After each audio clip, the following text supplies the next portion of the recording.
nous allons écouter l'exposé de Mike Aldebaran qui va nous parler des dirigeables fantômes. Grâce aussi à Eric Zurcher et à Hervé, nous allons passer une soirée passionnante sur un sujet que nous connaissons très peu, la vague de dirigeables fantômes de 1896. Bonsoir Mike Aldebaran. Bonsoir à tous, bonsoir Isabelle, bonsoir Eric. Bienvenue. Salut, bonsoir Hervé. Et salut. Bonsoir à tout le monde qui est présent. Voilà, c'est Hervé qui sera l'animateur de notre soirée. Voilà. Oui. Donc on va y aller. Ouais. Donc bonsoir à tous et je vois qu'on est pas mal ce soir quand même. Donc c'est un plaisir de recevoir encore une fois Mike ce soir là pour cette interview et voilà, tu vas entamer un thème. Moi, en tant que chercheur, je m'intéresse au phénomène OVNI. Je pense que c'est un thème super important qui connecte pas mal d'autres thèmes. Ça, je pense que tu vas nous le montrer ce soir. Et je suis, comme Isa, elle l'a bien dit au début, c'est un thème qu'on connaît très peu. Bien entendu, je connais certaines histoires concernant ces dirigeables, mais tu vas un peu plus nous expliquer et effectivement, on n'entend pas beaucoup parler de ce thème. Donc voilà, c'est un plaisir de te recevoir ce soir et peut-être d'en débattre ou d'en parler ensemble, encore une fois, quoi. Bien sûr. C'est quelque chose qui me passionne depuis très longtemps déjà, grâce déjà aux ouvrages de Jacques Vallée qui en a parlé en premier, c'était le premier à en parler. Après Eric en a parlé aussi. Il y a eu plein d'autres personnes qui en ont parlé, mais c'est un sujet très méconnu en ufologie parce qu'il sort un peu justement du cadre, un peu de l'ufologie, puisqu'on est dans un cadre là plutôt de bateaux aériens, comme un peu les anciennes légendes, des navires aériens dont parlait Charles Fort dans le livre des damnés. Donc c'est un phénomène assez complexe qui commence en fait en 1896 à San Francisco et Auckland, mais qui s'étale en fait, c'est par vagues. 1896 et de 1897 qui se trouve, elle, au Midwest américain. Voilà. 1896, il s'agit de San Francisco, de Auckland. Alors, ce qui est assez drôle, c'est que Jules Verne a parlé de ça 10 ans avant, en 1886, avec Robur le Conquérant. Un roman raconte les exploits en fait, de l'ingénieur Robur, dont le vaisseau aérien, l'Albatros, en fait, ridiculise les performances des ballons Alice d'époque. Donc, muni d'un projecteur, il illumine les villes qu'il survole et intrigue fort ses habitants. Donc, il crée vraiment une vague d'aéronefs fantômes. Et Jules Verne, en fait, se plaît à décrire l'étonnement du public, des journalistes, l'intérêt, l'embarras des savants, ils ne comprennent pas. Et c'est ce qu'on va précisément voir 10 ans après, en fait, en 1896 et 17. Et là, on voit c'est une édition d'époque, Robur le Conquérant, Jules Verne. Oui, là, on voit une illustration que tu nous présentes. Effectivement, on reconnaît le style de Jules Verne. Et comme tu le dis, il avait toujours une once d'avance sur ce qui va se produire à chaque fois. Donc, bon, on ne se pose pas la question pourquoi, mais bon, voilà, c'est toujours bien d'en parler, effectivement. Un autre auteur en a parlé, il s'agit de Jean Sider, donc, qui, lui, en fait, a réécrit donc, un livre en fait, de Thierry Pindivic. Donc, c'est l'Airship de 1897, contribution à l'étude socio-historique de la vague des dirigeables fantômes aux États-Unis. Donc, ça, c'est un livre très intéressant qui relate en fait toute la vague aussi de cette époque-là. C'est le seul ouvrage en français qui en parle. Ça commence en novembre, en fait, 1896. Donc, il y a Sacramento. Et il y a le 20 novembre 1896, il y a Auckland. Et donc là, ce sont des dirigeables en fait qui se mettent dans l'espace aérien et beaucoup de gens les voient. Donc il y a des coupures de journaux comme là, donc le San Francisco Call, il y a le Sacramento Call aussi. Donc là, il y a des images, en fait, il paraît comme en aluminium. Alors qu'à l'époque, les dirigeables n'étaient pas en aluminium, c'était plutôt en toile, donc on n'était pas encore du tout dedans. Ils entendent aussi des voix, comme des éclats de voix, comme si ils ont l'air de s'amuser. Et il y a un témoin, c'est Monsieur Lusk, qui entend ma foi, nous serons en Cisco demain. Et aussi, à un moment donné, certains entendent attention, tu fonces dans le clocher, remonte un peu, remonte un peu. C'est ce que les témoins ont entendu, en tout cas, c'est ce que les témoins relatent. D'accord. Voilà. Alors, donc, cette vague-là est importante et elle ne dure pas très longtemps. Comme la plupart des vagues, en fait, OVNI, elle dure sur un peu de temps. Alors là, c'est une répartition, justement, des dirigeables qui avaient, alors curieusement, assez drôle, hein, on est un peu dans l'absurde, dans le réalisme magique, ils ont des ailes battantes. Donc ça, c'est assez drôle. Et donc ça, c'est tout le Midwest américain. Donc là, c'est 1897. Alors, il y a un cas en 1896 à Stockton, Folsom, enfin, dans ces environs-là. Quelqu'un rencontrerait deux martiens, entre guillemets, ce qu'ils appellent martiens à l'époque. Mais ce serait peut-être un hoax, en fait. Hein. Enfin, ça a été démenti par la suite, mais ça fait figure d'un cas, un des cas de rencontre. C'est le premier cas, en fait, de première rencontre avec les pilotes. Donc, parce que les pilotes, en plus, ressemblent, bon là, ils ont l'air de martiens, pour le coup, mais la plupart des pilotes qui ont été rencontrés dans les cas de l'Airship, Airship dirigeable fantôme, il s'agit d'une représentation du farmer américain. C'est-à-dire qu'il ressemble totalement au trait du farmer. Il s'adapte en fait à... Alors là, il ne s'agit pas de petits gris ou de bonbons, ce serait plutôt des barbus, des fermiers barbus, donc en phase un peu avec l'époque. Comme à l'époque, en 54, les paysans avaient besoin d'avoir en face d'eux l'effet vitrine dont parlait Eric Zurcher, qui est ici présent, d'êtres qui ont l'air de cultiver le sol, de faire des prélèvements dans les champs, etc. Là, ils s'adaptent à eux et souvent, ils s'appellent soit Smith, soit ils ont d'autres noms en, fait, en parallèle avec les noms je veux dire, courants aux États-Unis. Ces dirigeables-là, ils vont contre le vent, ils peuvent aller dans l'orage, ils partent comme des coups de fusil, exactement comme des ovnis plus tard. Ils disposent de grandes lumières la nuit qu'ils balancent sur les villes, un peu comme Jules Verne décrivait. Alors, ce qui est drôle, c'est que Jules Verne, voilà, soit il a vu certaines choses, soit le phénomène ovni se calque sur une mythologie ambiante, Jules Vernesque. En fait, c'est ça. Ce qui est intéressant dans le phénomène, en fait, c'est que il paraît toujours en fait plausible pour le témoin de l'époque, mais il y a quand même quelque chose qui cloche. Il y a quand même quelque chose qui est pas tout à fait normal en fait. Mais par contre, pour l'époque, ça paraissait possible. Mais maintenant, avec le recul, on voit que cette technologie ne pouvait pas marcher, en fait. Ouais. On va relater donc justement quelques cas. Le 11 avril 1897, il y a un objet donc au format indéterminé qui fait un bruit strident dans la ville d'Appleton, dans le Wisconsin. Et quelques jours plus tard, un fermier de la région trouve dans son champ une tige métallique et une lettre qui écrit ceci. Le problème de la navigation aérienne a été résolu. Nous avons été capables d'atteindre la vitesse de 240 km/h et une altitude de 750 mètres. Le message que le fermier donc considère comme un message adressé par des extraterrestres, des martiens, contient également donc une description technique de l'engin et même son mode de propulsion, alors qui est très en avance, hein, c'est la vapeur. C'est pas, on est vraiment dans le cadre, mais en tout cas les témoins relatent toujours à peu près les mêmes histoires, où en fait ils rencontrent donc ces pilotes qui sont toujours affairés autour de l'engin, un peu comme dans la vague de 54 ou dans d'autres vagues,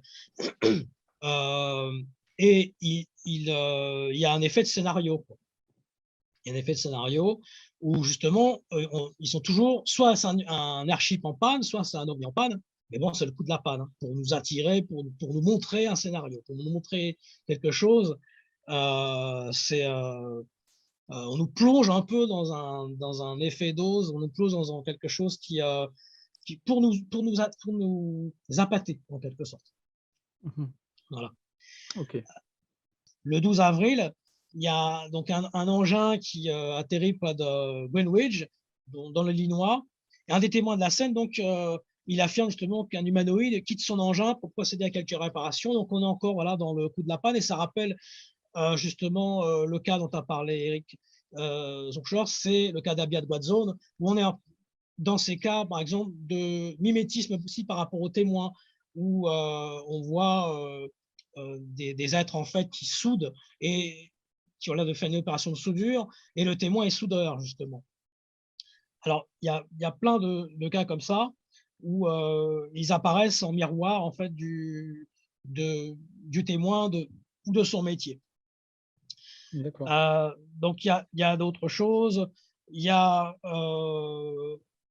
dans le à Kalamazoo, des témoins en fait aperçoivent donc un objet lumineux qui traverse le ciel.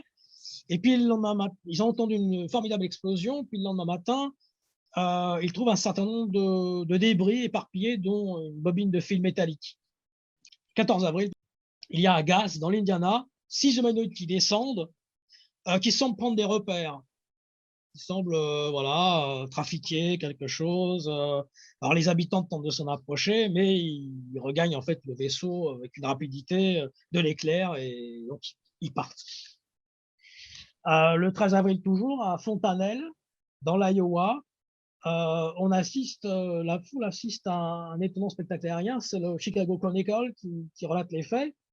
Donc à 20h30, en fait, le bateau aérien a été vu par la population tout entière.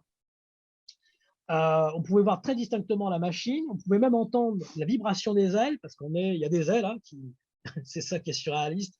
Il y a des ailes battantes. Hein. On entendait aussi des airs de musique. Ça, c'est assez drôle aussi. Et puis après, on a essayé de le saluer au passage. Et puis Phénomène qui est plutôt courant lors d'une apparition OVNI. Tu es d'accord avec moi, Mike? Oui, oui, Ou bien Eric? sûr. Oui, Mais voilà, Il y a bien sûr. quelques cas ok, de musique, hein, je parle. Il y a d'accord. quelques cas, dont certains sont mimétiques également. Mhm. Oui. Ok. C'est ça qu'en fait, ils vont très lentement, ils font semblant de se présenter comme des archers, puisqu'ils vont doucement, et après, ils doivent partir comme un coup de fusil. D'accord. C'est Mhm. ça, c'est assez drôle quand même. Le 15 avril, à Lynn Grove, dans l'Iowa, il y a un autre ovni équipé de 4 ailes géantes qui se posent sur le sol. Et puis, à leur bord, il y a donc 2 humanoïdes aux longs cheveux. Alors là, à l'époque, hein, c'était longs cheveux, c'était des barbes. On est dans le trait des farmers américains. Euh, C'est l'époque. Ouais, ouais, voilà. ouais. Près de Shelby, des fermiers de Springfield dans le Missouri rencontrent dans leur champ des occupants d'un engin bizarre.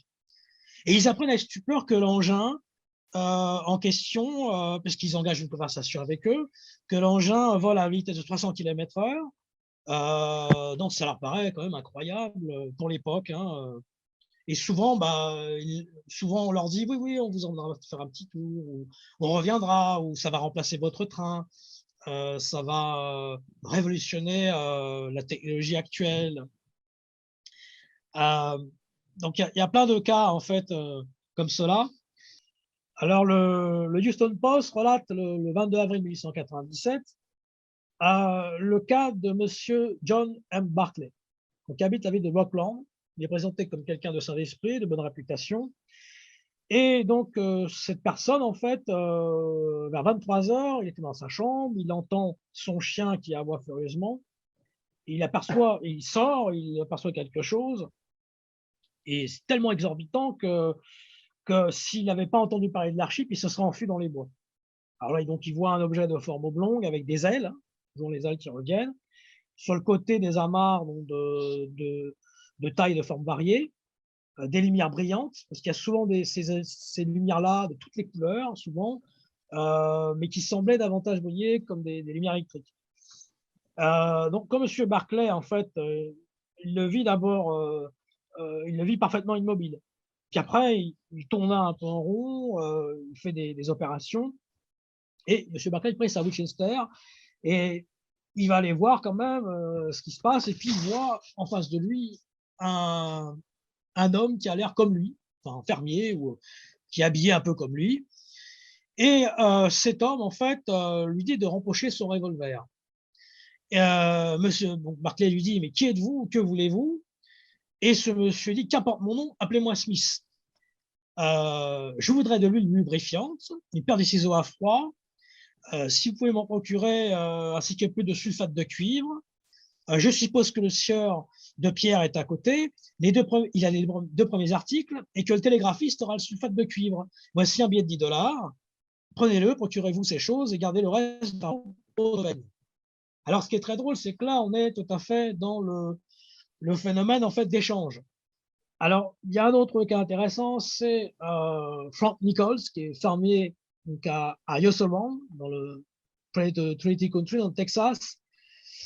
Monsieur donc, Nichols aussi, il voit donc deux hommes en fait qui portent des seaux et qui lui demandent la permission de tirer de l'eau de son puits. On est encore dans le côté échange. On pense dans le côté échange. Et là, il ne s'agit pas pour lui de visiteurs célestes, hein, mais vraiment de mortels terrestres. Alors bon, d'accord, il donne la permission et ils invitent cordialement M. Nichols à les accompagner jusqu'au bateau. Alors cette fois-là, pour une fois, là, il monte le bateau. Donc il parle librement avec l'équipage, composé de 6 individus. La machine était si compliquée que le temps lui manqua en fait pour comprendre comment ça fonctionnait. Mais par contre, on lui explique bien que le problème de la navigation aérienne en fait a été résolu. Donc, il est construit une matière récemment découverte qui a la propriété de se maintenir par elle-même dans l'air et la puissance de son moteur est fournie par l'électricité fortement condensée. Donc, on l'informa que 5 à 6 engins avaient été construits dans une petite ville de l'Iowa et que l'invention serait livrée bientôt au public. Et qu'on est en train de former une compagnie au cours de l'année prochaine, qu'on se servira partout de ces machines-là, que ça remplacera votre train. Et donc, voilà, il apprend quelque chose. Souvent, les témoins C'est sont en intéressant face. ce que tu dis, Oui, parce que c'est, pardon, je te coupe, c'est non, intéressant ce vas-y, que tu vas-y. dis parce que, ils donnent des précisions, en fait, sur leur technologie. Donc enfin, toi qui connais plusieurs cas, c'est pas quelque chose, que les témoins, entendent souvent, quoi. Tu En vois ce que je veux fait, dire? il montre une technologie. La plupart des cas de rencontres, que ce soit dans les années 50 ou que ce soit en 1897, Mmh. ils vont parler de technologie qui est un petit peu en avance par rapport à eux, mais qui sont ces fois capables de comprendre quand même. Il faut que ce Mmh. soit dans leur schéma mental. Alors là, Ouais. c'est dans leur schéma mental, c'est la vapeur, c'est un plus lourd que l'air, on est là-dedans. Alors il y a un autre cas, c'est l'Iowa dans le Kansas. Donc c'est le cas de Alexander Hamilton, à l'Iowa dans le Kansas. OK. Donc ça se passe en fait donc toujours en 1897 Mmh. et il est réveillé par son chien qui justement alors souvent les animaux sont souvent réveillés par le phénomène, que ce soit comme dans les années 50, dans la plupart des cas ovnis, les Mmh. témoins sont souvent les chiens leur annoncent qu'il y a quelque chose, donc ils vont aller voir ce qui se passe dehors parce que les animaux ressentent les choses. Donc là, son Mmh. bulldog en fait fait des siennes, il se lève, il va ouvrir la porte et puis à son grand étonnement, il voit un navire aérien descendre lentement justement au-dessus de son pré. Et il appelle son fils, il appelle un fermier, ils prennent des haches, ils vont aller voir. Et l'engin donc était constitué en forme de cigare de 100 mètres de long. Et alors il avait un chariot en verre, en une autre matière transparente, qui alternait en fait avec une étroite bande de matière opaque. Il était brillamment donc éclairé de l'intérieur et tout était parfaitement visible. Il était occupé par des 6 êtres en fait, donc ça lui paraissait très étrange ces êtres. Mais il n'a pas pu saisir, ils parlaient ensemble, il n'a pas pu saisir ce qu'ils disaient. Toutes les parties du vaisseau n'étaient pas transparentes, mais étaient rouge foncé. Donc, il n'y a que juste une partie qui était transparente. Donc, ils restent muets, en fait, complètement, ils ont peur, hein, ils se demandent ce qui se passe. Et puis, ils allumèrent, en fait, les êtres, en fait, une source d'énergie, une grande roue de turbine d'environ 10 mètres de diamètre qui tournait lentement, donc, au-dessus de l'engin, se mit à ronfler. Et puis, le vaisseau s'éleva lentement comme un oiseau. Et puis, quand il fut à 100 mètres, il resta en suspens. Mais alors, la chose qui arrive, en fait, c'est que il y a une vache, en fait, de son champ qui est pris, en fait, qui est pris par une sorte d'encre ou quelque chose, et avec un nœud coulant. Et donc, la vache est emportée. Et alors, le lendemain, il pense, il va aller voir, hein, si sa vache n'a pas été retrouvée. Et puis, il retrouve, en fait, son voisin, un de ses voisins retrouve, parce qu'au départ, il pense que la bête a été volée par des contrebandistes. Il se demande ce que c'est, il ne sait pas qui c'est exactement ces gens. Et en fait, ce qu'on retrouve, c'est qu'on retrouve dans le champ d'à côté la peau, les pieds et la tête de la bête. Et alors là, c'est drôle parce qu'on est dans les premières mutilations animales. En fait. Et voilà, c'est ce que j'allais te dire. Voilà. Ah, voilà, super. On est dedans. Ouais, carrément. Et donc là, on est bien d'accord qu'il y a encore une fois une corrélation avec le phénomène OVNI. Voilà, on a ça. Parce que là, on parle de 1896, c'est ça? 17, pardon. Et c'est incroyable. Parce qu'aujourd'hui, ça continue. Donc, c'est incroyable. Alors, il y a un cas, le 26 avril 1897, à Merkel. Alors, lui aussi est sujet à caution. En fait, il s'agit, ça c'est le Houston Post qui relate ça. Donc, des groupes qui sortaient d'une église, en fait, voient un objet lourd qui traîne une corde qui était attachée. Donc, ils suivirent jusqu'au moment où, en traversant la voie ferrée, la corde se prit dans un rail. Alors, il lève la tête, il vire que ce qu'il supposait être le bateau aérien. Mais on voit, en fait, après quelques 10 minutes, un homme glisser le long de la corde. Il parvient assez près pour qu'on puisse le voir clairement. Il s'arrêta quand il vit des groupes, donc le groupe près de l'ancre, coupa la corde et repartit dans la direction nord-est. Alors, l'ancre est maintenant exposée dans la boutique des forgerons Elliott & Miller et attire l'attention. Donc là aussi, c'est peut-être un cas qui a été monté puisque là, on voulait peut-être mettre en avant la ville. Mais ce cas, en fait, rappelle un autre cas dont justement a parlé Jacques Vallée.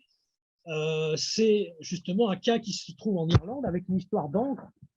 Et là, on est justement en 1211. Donc là, c'est dans le comté de Cloera. Il y a donc toujours cette histoire d'église. En fait, on voit une encre qui est lancée dans le ciel, on voit un bateau aérien, et un des becs, en fait, se prend dans l'arche au-dessus de la porte de l'église. Et donc, il vire un homme enjamber la rambarde, sauter jusqu'à l'ancre pour s'en détacher. On aurait dit qu'il nageait en fait dans l'air, comme dans de l'eau. Et les gens se précipitèrent, essayèrent de s'en saisir, mais l'évêque défendit d'attraper l'homme, car ça pouvait le tuer.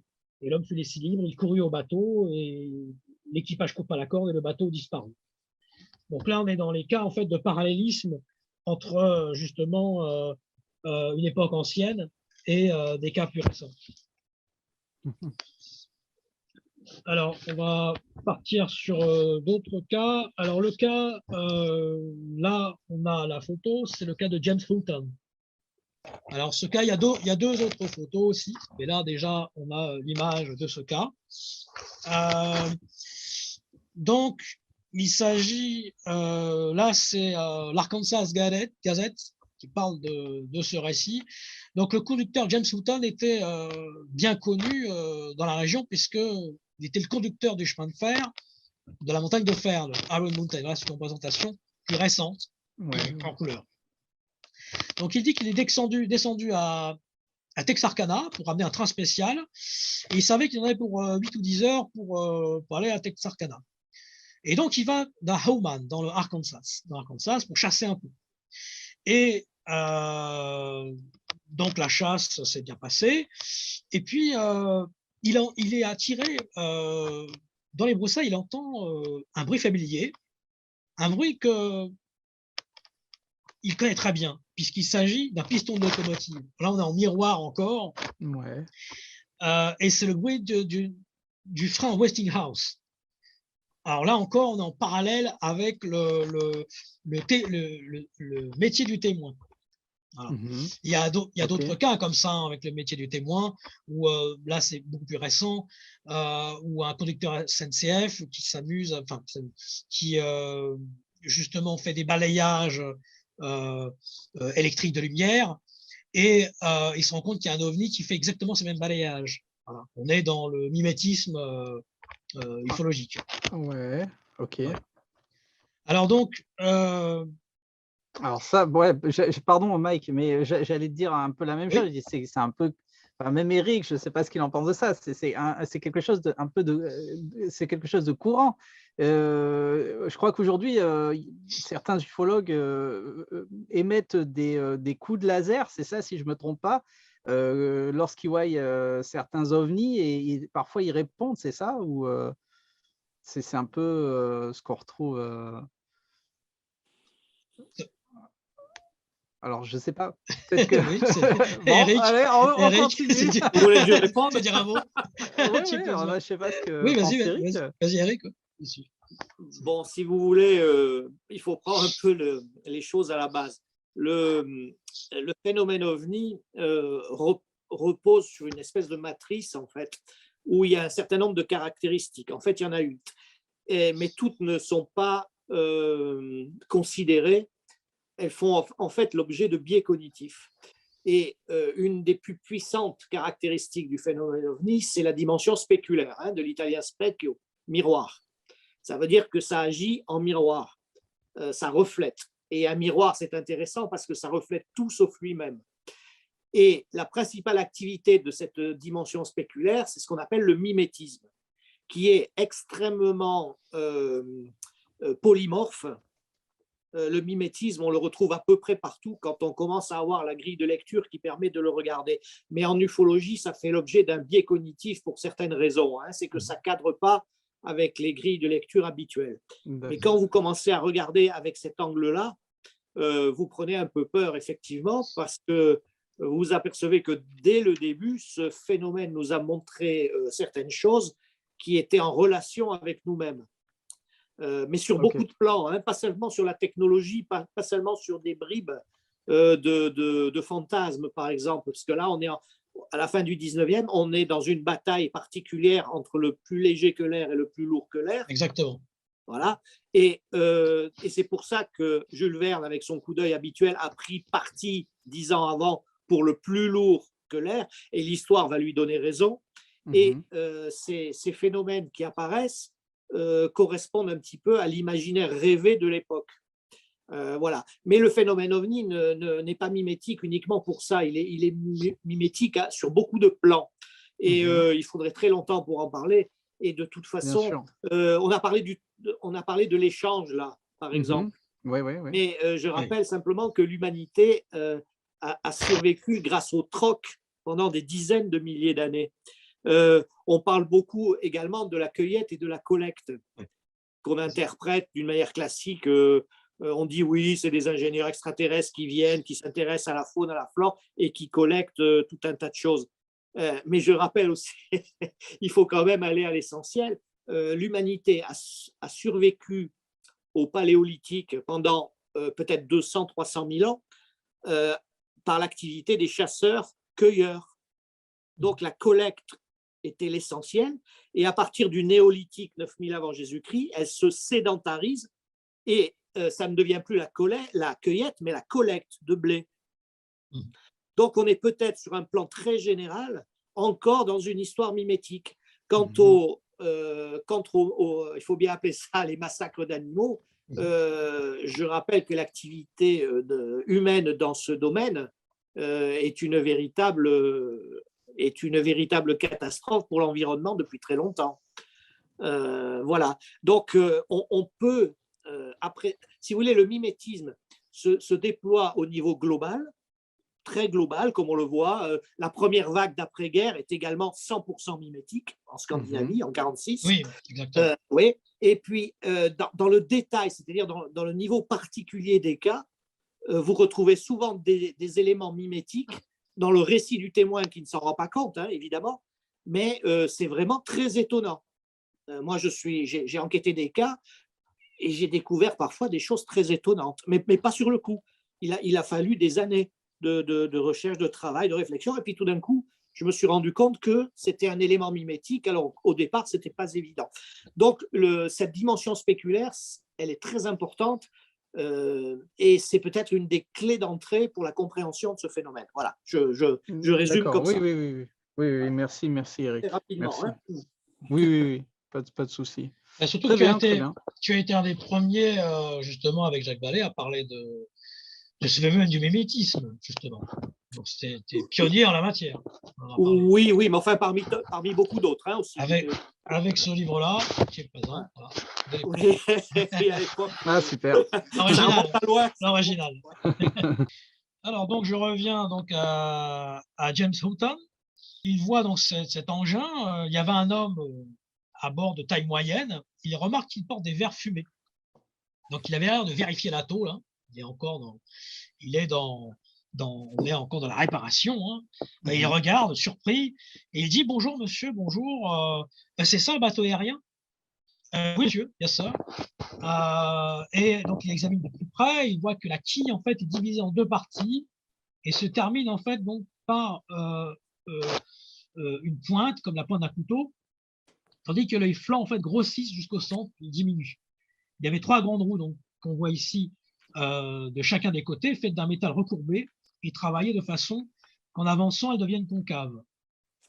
Et alors là, il demande « Veuillez m'excuser, monsieur, mais le bruit ressemble beaucoup à celui d'un frein à Westinghouse. » Il peut dire ça parce qu'il travaille quand même sur ce frein-là puisqu'il est conducteur de chemin de fer et donc il utilise le frein à Westinghouse.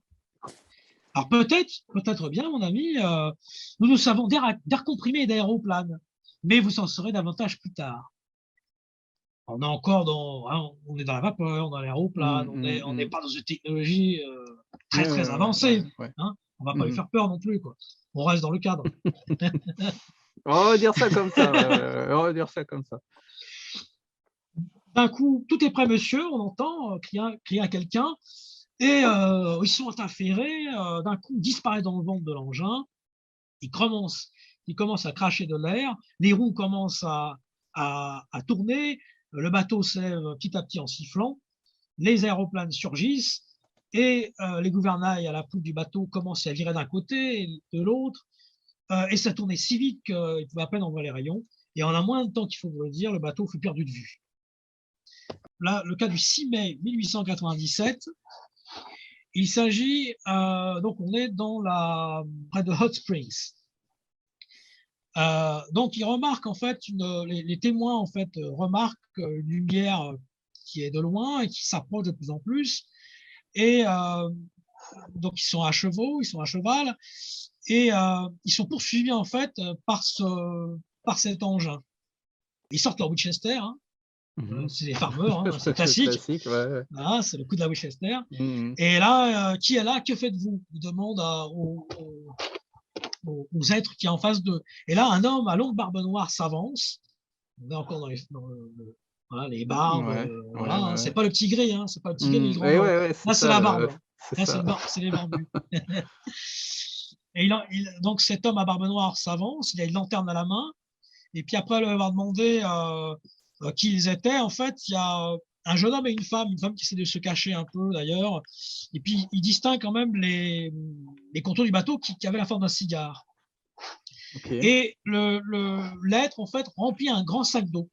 On est encore voilà, dans l'eau, il demande de l'eau du puits. Et donc la femme par contre s'abrite un capra puisqu'il pleuvait à verse. Et l'homme au favori leur invite de venir avec eux un peu plus loin. On connaît un endroit où il ne pleut pas. Venez, on connaît un endroit où il ne pleut pas. Et le témoin leur dit non, on préfère être mouillé en fait. On préfère ne pas y aller. Voilà. D'accord. On connaît un endroit où il ne pleut pas, c'est quand même assez drôle comme comme réponse. Ouais, c'est vrai. C'est vrai. Ce dont a parlé Éric Zorcher, c'est l'effet dose. On nous plonge dans une autre réalité, ou un rêve éveillé dont parle M. Morin. Donc, est-ce qu'il s'agit d'un gros scénario? Alors, Jacques Vallée, justement, dit j'aimerais bien connaître qui est le projectionniste derrière le film. Oui. C'est ça, en fait. Hein. Voilà, Jacques Vallée, Passepartout Magonia. Donc, puisqu'on est justement dans ce thème de la Magonie, hein, où, justement, déjà l'évêque Agobard, à l'époque, hein, puisqu'il s'agit de la Magonie, avait parlé de ça, puisqu'il y avait des êtres, enfin d'hommes qui avaient l'air de sortir d'un bateau aérien, et là, dans une époque très ancienne, et justement, il disait venir de Magonie. C'est pour ça que Jacques Vallée a appelé ça la Magonie, en fait, Passepartout Magonia. Et après, l'évêque Agobard donc, a popularisé le mot de la Magonie. Et donc, ces êtres-là ont été sauvés par lui. Il dit non, non, mais ce sont des humains. Et ils ont été sauvés de la foule venait les lyncher. D'accord. Ouais. Transparent. Alors, ce qu'on retrouve ici, c'est les idéoformes de détail. Il y a des habitacles transparents, des portes, des échelles, des antennes, des trains d'atterrissage, des roues caoutchoutées, des tableaux de bord, des fils, des masques à gaz, des écouteurs. On est toujours en parallèle avec, justement, avec la chose du moment. Et donc, devant un cultivateur, ils vont prélever des végétaux, un prospecteur, ils vont ramasser des minéraux, un mécanicien, ils vont réparer un engin. Il y a un cas où quelqu'un qui était dans l'armée a vu un être qui avait une casquette, qui avait l'air vraiment habillé comme quelqu'un de l'armée, et il a assuré « Ah, c'était un mécanicien de l'armée, j'en suis sûr ». Là, par exemple, une petite question, Mike. Quand est-ce que, mis à part, on est d'accord que les deux guerres mondiales ont fait développer la technologie, que ce soit de l'aviation ou que ce soit terrestre, la date d'un dirigeable allemand, par exemple? C'est les Allemands qui les ont développés. Oui, les Allemands et les Français aussi. Je peux répondre. Si peut-être Eric aussi peut en parler. Oui, Eric. Oui. Cette question, je peux répondre. Les Français, aux alentours de 1850, c'est-à-dire 1850. avaient une grande avance sur la planète entière. En témoigne un ballon dirigeable qui s'appelle le Giffard, du nom de son inventeur, qui a réussi à faire un circuit complet contre le vent. Petit à petit, s'est instaurée cette guerre entre ce qu'on appelait les ballonistes, qui sont les héritiers des montgolfières, et la montgolfière est devenue un dirigeable, en fait, hein, un ballon oblong. Donc, et on a commencé à mettre effectivement des machines à vapeur et tout ce qu'on pouvait dessus. Bon. Et les Allemands ont pris ça un peu à la volée vers la fin du 19e siècle et ont mis au point les Zeppelins, donc. Ça, à partir de 1900. Voilà, c'est là qu'à partir entre 1900 et 1910, c'est là que les Allemands commencent à produire énormément de Zeppelins dont la taille et la puissance va aller en augmentant. D'accord. Ça, voilà. Je savais pas. Et ils vont avoir d'ailleurs beaucoup de problèmes à cause du gaz qu'ils mettent dedans et qui s'enflamme pour un an. Il y aura énormément d'accidents, mais c'était aussi une question de prestige.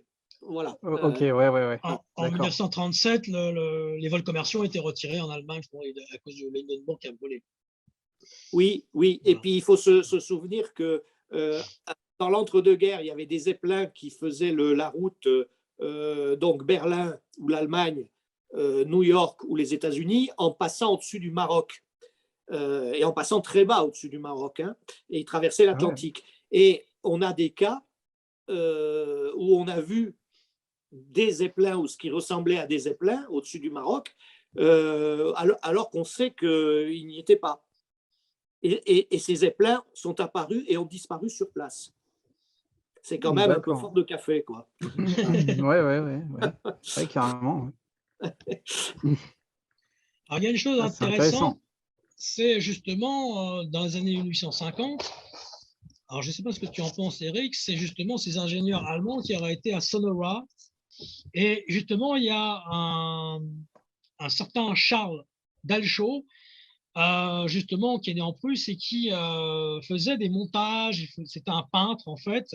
Et il décrit donc un récit qui relate les aventures présumées donc des des membres d'une société secrète qui s'appelle le Sonora Aero Club, regroupant des inventeurs donc, engagés dans la conception et la fabrication de ballons dirigeables propulsés par un gaz mystérieux. Et ça, c'est la théorie de Walter Bosley. Je ne sais pas si tu as entendu parler, Two Friends from Sonora, qui est paru en 2013. Oui,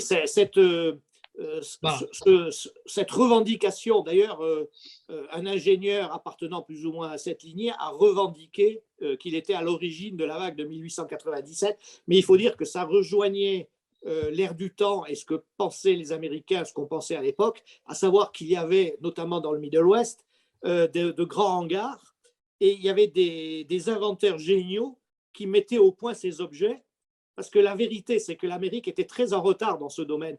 En vérité, le premier vol d'un Zeppelin avec une machinerie, mais très archaïque, remonte à 1904. Donc, on est très loin de ça. Et donc, il y avait une aspiration du peuple américain à ce que le génie technologique américain se hausse au niveau des Européens et notamment des Allemands. Et c'est comme ça qu'a d'abord été interprétée cette vague de 1897, sauf que les inventeurs en question, on ne les a jamais trouvés. Et oui. Et on ne savait jamais d'où ils venaient et d'où ils repartaient. Non. Mais c'est une théorie parmi d'autres, hein, c'est une hypothèse, puisque c'est vrai quand même les Allemands étaient en avance au niveau technologique, les Zeppelin, sur les frères c'était leur truc les ailes. Ils étaient en avance sur tout le monde en 1914, c'est sûr qu'ils étaient en avance sur tout le monde. Et ils n'ont pas cessé de progresser pendant la Première Guerre mondiale, d'où les raids de bombardement nocturnes quand même sur l'Angleterre. Il y en a eu peut-être 200 ou 300. Et on larguait les bombes un peu à l'aveuglette, il faut bien dire. Et puis ils ont subi des pertes assez rapidement parce qu'il suffisait d'une balle pour enflammer le monstre qui faisait 200 mètres de long. Et c'était une catastrophe. Tout l'équipage finissait grillé. Donc ils ont trouvé des astuces, des combines. Après, ils montaient au-dessus de la couche nuageuse et ils faisaient descendre un petit objet qui ressemblait à un obus avec un observateur dedans, en dessous la couche nuageuse. Et le gars était relié par téléphone, par câble au Zeppelin. Et là, il donnait des indications sur les endroits où il fallait jeter les bombes. Mais en fait, ça a été une catastrophe sur le plan militaire parce qu'ils ont dépensé une énergie énorme. Ils ont tué, je crois, 500 civils à peu près au hasard et ils n'ont jamais touché un objectif militaire. Donc finalement, ils ont arrêté. Vers 17, ils ont commencé à arrêter toutes ces histoires. Voilà. Quel est ton avis justement sur le phénomène? Alors, est-ce que ce serait un phénomène ovni véritablement, ou ce serait un phénomène ça pourrait être humain ou ça pourrait être autre chose? Je ne pense pas que ce soit humain. Je ne pense vraiment pas que ce soit humain. C'est probablement lié au phénomène ovni. Ça n'apparaît pas pour rien dans cette période qui est la période. C'est là qu'apparaît le phénomène ovni d'ailleurs, vers 1885, au moment où la révolution industrielle commence à devenir un raz-de-marée qui balaye tout. Et ce n'est pas anodin. Et il y a beaucoup de choses dans le comportement de ces objets, de ces ballons fantômes, donc, qui rappellent le phénomène ovni qui va venir surtout après la Seconde Guerre mondiale. Il y a beaucoup de points communs. Je suis toujours fasciné. Par exemple, je donne un seul exemple, il y en a beaucoup. Vous avez observé qu'il y a tout un bric-à-brac fantasmé technologique, d'hélices, d'ailes, de tout ce qu'on veut, sur ces zeppelins. Ce qui va d'ailleurs donner naissance à ce courant artistique qui est encore très opératif aujourd'hui, le steampunk. C'est très beau. Tapez steampunk. Tapez steampunk sur Internet et regardez les images. Il y a des créations exceptionnelles qu'on retrouve dans les dessins animés et dans des films aujourd'hui. Bon, eh bien ça apparaît donc à cette époque. Et ce bric-à-brac technologique-là, qui n'a aucun sens, ça n'a, sur un plan technologique et physique, ça n'a aucun sens. C'est absurde. Eh bien, il va perdurer. Non seulement le ballon dirigeable va traverser tout le XXe siècle, on va l'appeler autrement, mais peu importe. Et de temps en temps, il y a plein de cas où ce bric-à-brac technologique est rappelé de manière plus infime, je dirais. Mais par exemple, il y a un cas en Roumanie, juste avant la Seconde Guerre mondiale, où l'objet est une espèce d'obus énorme posé au sol, et en bas, il a tout un tas d'ailettes qui tournent. j'y vois le rappel du bric-à-brac technologique de la vague de 1897. Et c'est arrivé assez fréquemment, ces histoires-là. Dans la manière de se comporter de ce phénomène, il n'avait pas les performances des ovnis d'après-guerre, hein, bien sûr, mais on voit déjà des virages à angle droit. Il y a un cas de RR2, il y a ces lumières multicolores, alors qu'il n'y aura pas de lumière de reconnaissance sur les avions avant 1911. Et elles seront supprimées pendant la guerre, bien sûr, et pour réapparaître après. Quant à avoir un phare capable d'éclairer une ville ou d'une puissance pareille, il faudra attendre, je crois, 1930 ou 1935. Donc, on voit que ce phénomène avait certains côtés prophétiques, finalement, une certaine avance sur nos propres productions, sur notre propre devenir. Et ça ne lasse pas d'intriguer, bien entendu. Et plus c'est absurde, plus ça intrigue. Et tout simplement parce qu'on n'a pas les grilles de lecture pour lire ça. Et c'est pour ça aussi qu'il y a un biais cognitif dans le milieu ufologique. Quand vous marchez sur des représentations science-fictionnesques et scientistes remontant aux années 50, évidemment, ça, ce n'est pas admissible. Donc, on tourne la tête, on ne regarde pas. Or, on a peut-être, je le répète, une clé d'entrée vraiment très, très, très intéressante par rapport au phénomène OVNI dans ces histoires mimétiques et dans cette dimension spéculaire. Voilà ce que je peux dire très brièvement, mais c'est un sujet très intéressant. C'est un sujet très, très passionnant. Ah oui. C'est aussi des dialogues absurdes, hein, comme on peut voir avec Laszlo Givari en 1954. Oui. On est dans ce parallèle-là aussi. Oui, c'est quelque chose qui est pris chez nous, mais grossièrement, en fait. C'est pour ça que tu as entendu la conférence que j'ai donnée à Rennes-les-Bains. Et bon, j'ai pas eu le temps trop de développer à la fin, mais d'un point de vue, ça dépend dans quel postulat vous vous trouvez. Si vous êtes dans le postulat classique, qui est le postulat exogène, donc extraterrestre, il n'y a qu'une seule explication possible à tout cela. Hein. Mais évidemment, elle est très déstabilisante, cette explication. C'est pour ça que j'en parle assez peu. Je travaille là-dessus, mais bon, voilà, parce que tout ceci est tellement absurde qu'on retrouve les déclarations d'Aimé Michel. Hein, on est face au carnaval de l'absurde, avait-il dit. Carnaval de l'absurdité. Et voilà. Tu peux nous rappeler peut-être le cas de Laszlo Givari, justement, il demande l'heure, il demande s'il va en Russie, en Allemagne. C'est très intéressant. C'est le cas de 54, oui. Alors, c'est une absurdité absolue, bien entendu, comme la plupart des cas. Parce qu'on les prend, pourquoi ? Parce qu'on les prend au premier degré d'abord et qu'on n'a pas la grille de lecture pour les lire, deuxièmement. Alors, ce cas, il a fait couler beaucoup d'encre et tout le monde a essayé de l'expliquer d'une manière rationnelle, de le réduire finalement.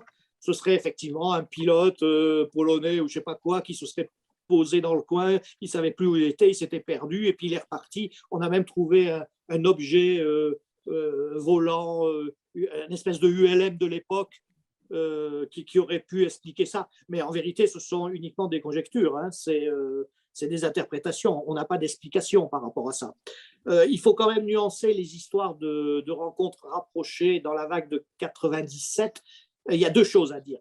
Tout ce qui est observation rapprochée avec contact humain doit être nuancé parce qu'effectivement, il y a eu beaucoup, apparemment, hein, les enquêtes qui ont été menées aux États-Unis ont montré qu'il y avait eu beaucoup de canulars faits pour des raisons bassement matérielles dans les villages, par les maires, des fois même, des villages. Hein.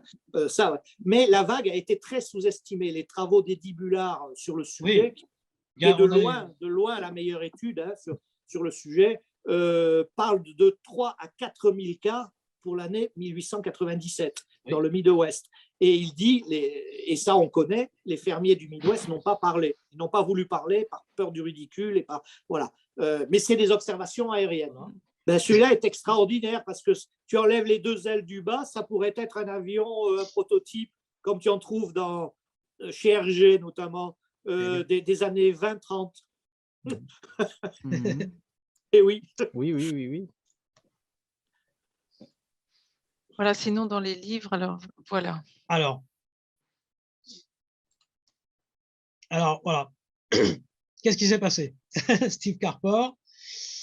Alors là aussi, c'est pareil, il relate un peu les cas sous un angle justement du questionnement. Hein. Alors, je ne sais pas si tu connais ce livre, Eric. Non, Euh, non, non, non. voilà. Il y a eu plusieurs livres en fait sur la vague de 1887-97. Donc, il y a d'autres livres qu'on va montrer aussi.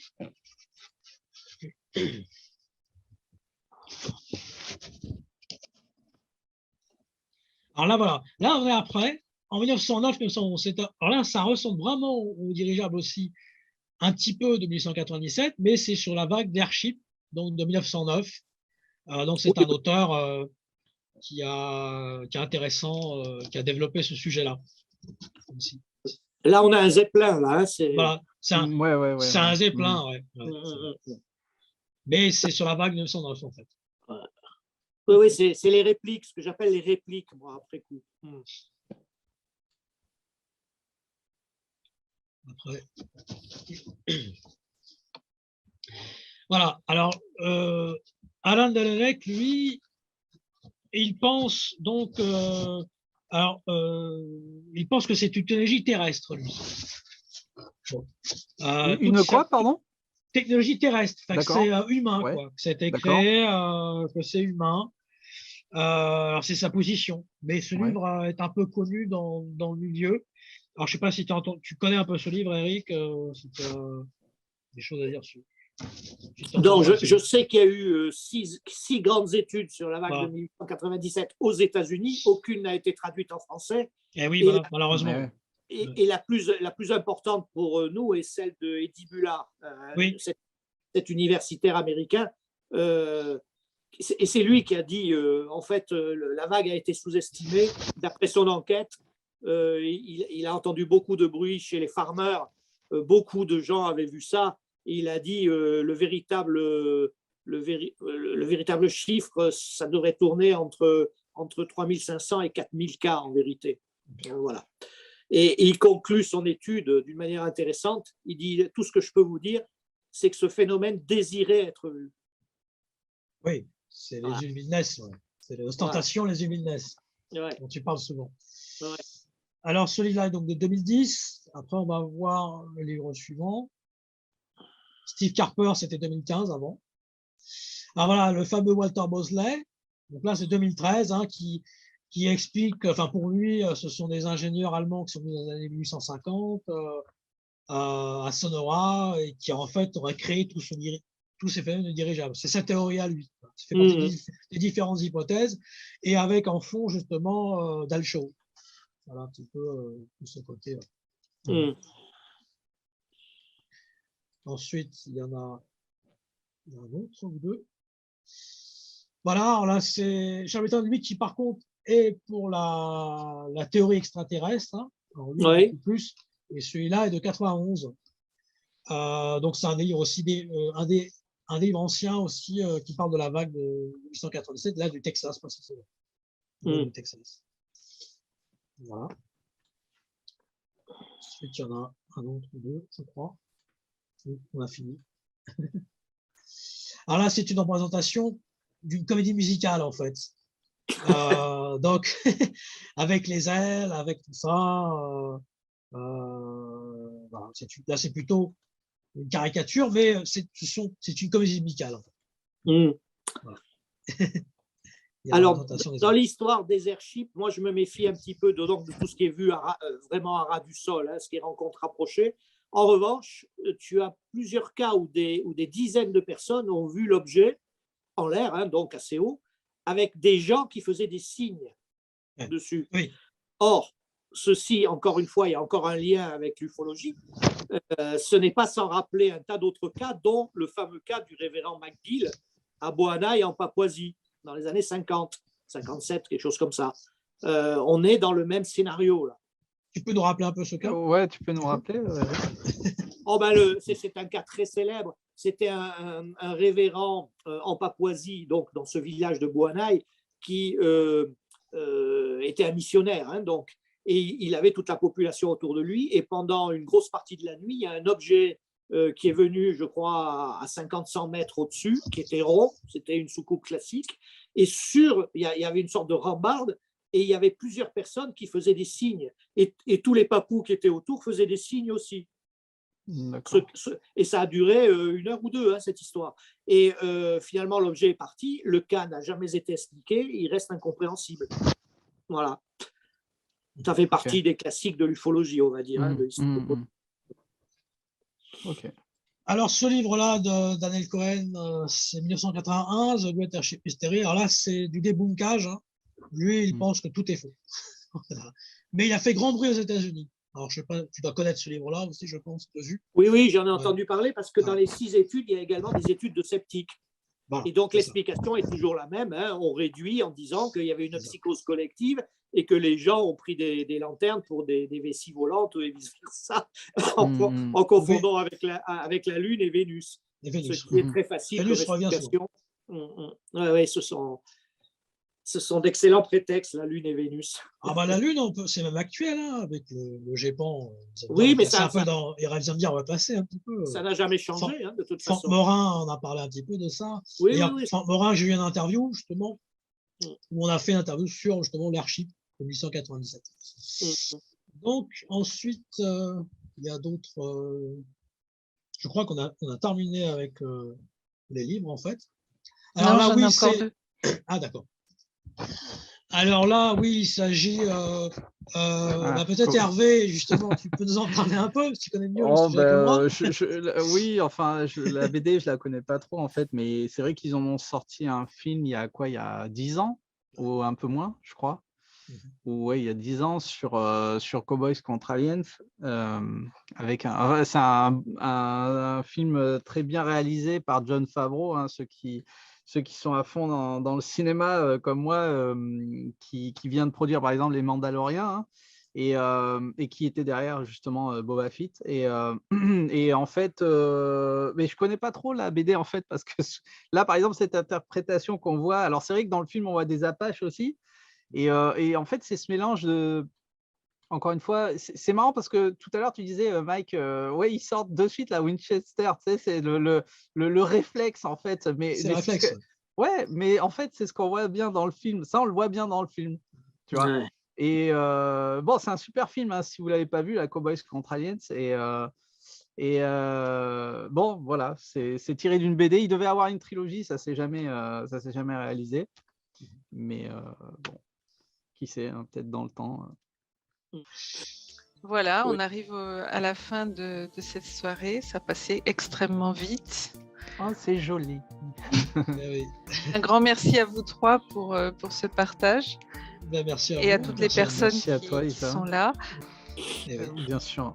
Et il y aurait encore beaucoup à dire, mais voilà, on ne peut pas se dire en une soirée, c'est court, mais on a déjà un petit peu parlé du sujet. C'était déjà très bien. Bien sûr.